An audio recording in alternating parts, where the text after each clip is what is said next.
burning the almost 100-acre Aumann Prairie here at the UH Coastal Center. This is our very best prairie.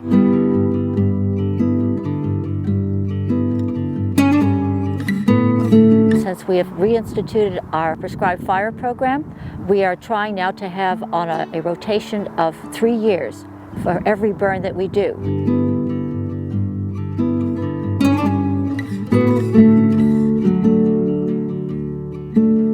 After a burn, the prairie is rejuvenated. In the spring, you see the distinctive whorled pattern of the liatris leaves. Growing taller during April and May, it spurts into green spikes in June and early July.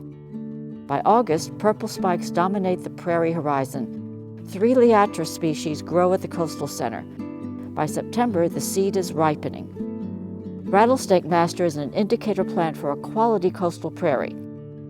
After dying back in the winter, it begins showing foliage in the spring and expands in height and width during April and May. In July and August, the green stalks bearing distinctively geometrical green buds appear and turn white when mature. Its seed matures at the same time as the liatris. We targeted the seeds of the liatris and rattlesnake master for harvest in October and November. So we're out collecting seed from the Aumann Prairie here. Because of the management that was done with the prescribed burning, and it produced a abundance of seed this year.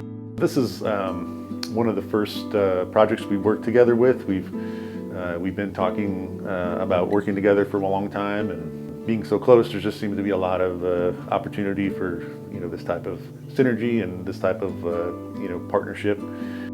There's so few of these areas left, these types of prairies they have so much diversity, plant diversity, wildlife, pollinators, and they serve a lot of different functions.